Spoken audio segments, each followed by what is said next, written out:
Hi,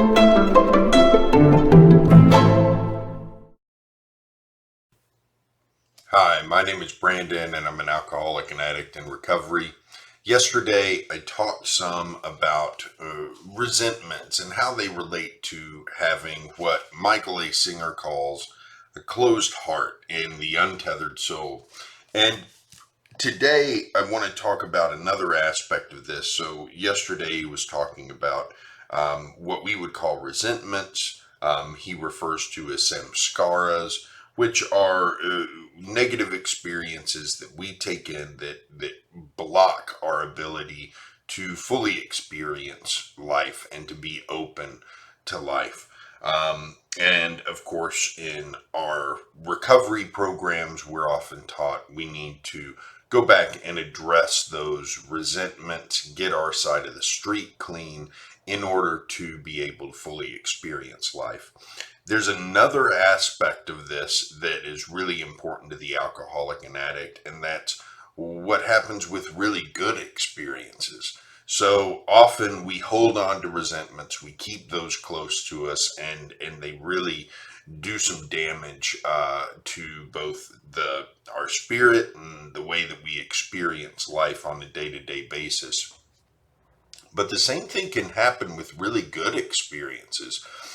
And what Singer calls this in the book is clinging to good experiences.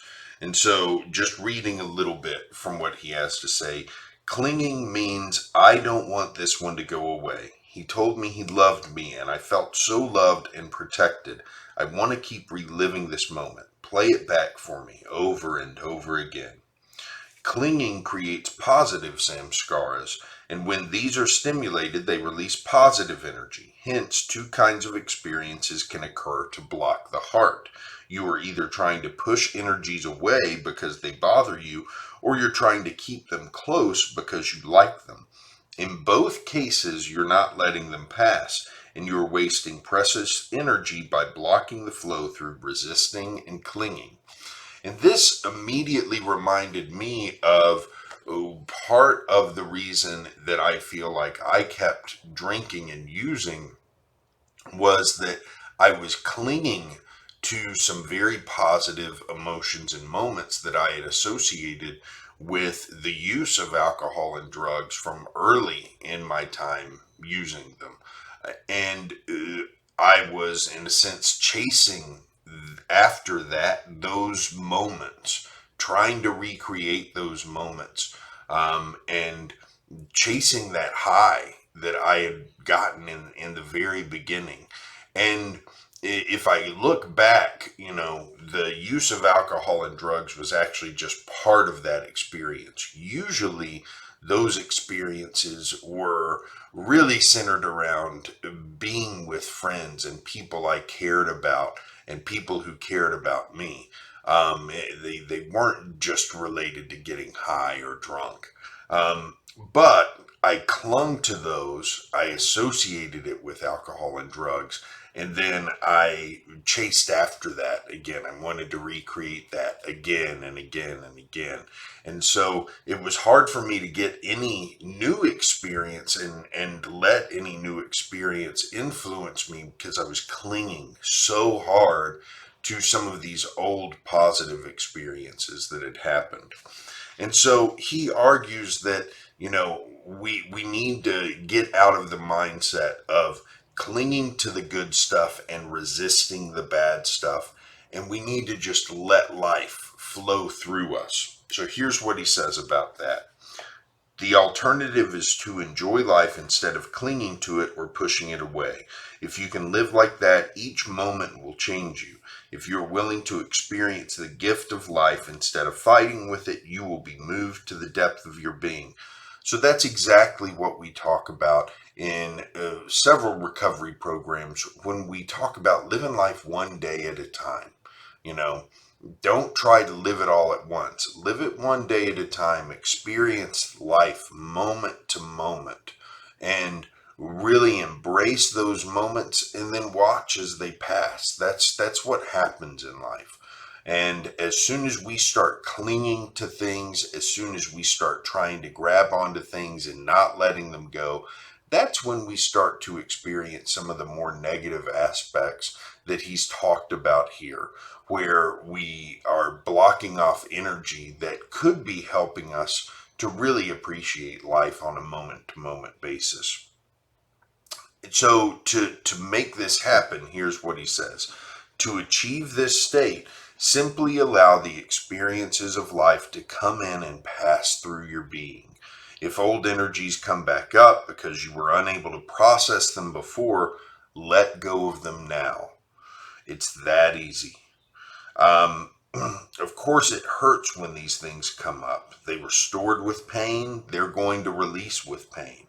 You have to decide if you want to continue to walk around with stored pain blocking your heart and limiting your life. The alternative is to be willing to let it go when it gets stimulated. It only hurts for a minute and then it's over. So you have a choice. Do you want to try to change the world so it doesn't disturb you? Or are you willing to go through this process of purification? And so I really like this idea that, we are constantly, and especially for us addicts and alcoholics, we are constantly fighting the tendency to either hold on to things that bother us or hold on to things we like. But no matter what we're doing, we're trying to hold on to stuff. If we can just learn to let go and relax behind the moment a little bit and allow life to happen. And this is where letting go of our tendency towards self-will is so important, because when we start to try to take control, when we start to try to exercise self-will over life, that's when we start to try to hold on to things, and we start trying to get the situation to happen the way we want it to. And when it doesn't, we hold on to our disappointment in that result. We start trying to, when it does happen the way we want it to, we hold on to our happiness and excitement that things went the way that we wanted them to go. If we can just relax and let go and let life happen, and stop worrying about the results and stop worrying about the things we like and not wanting them to go away. If we can just let life flow through us, then we experience it on a different level than we ever could have in our active addictions.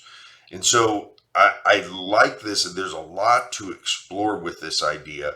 But reading this just reinforced for me the ideas that we have to deal with our resentments. We have to learn to let go of those. And when we see new ones popping up, we have to address those, or else they're really going to weigh us down in a way that could lead us back down the road to relapse. And then two, we've got to learn not to live in self-will. We've really got to give things up to whatever power we believe in, and just live life one day, 1 hour, one moment at a time, in order to achieve a state that's much more peaceful, much more serene, and that allows us to really enjoy and thrive in life in a way we couldn't have dreamed of in our active addiction. So that's it for this chapter. I hope you all have a good day, and I'll be back here tomorrow with more.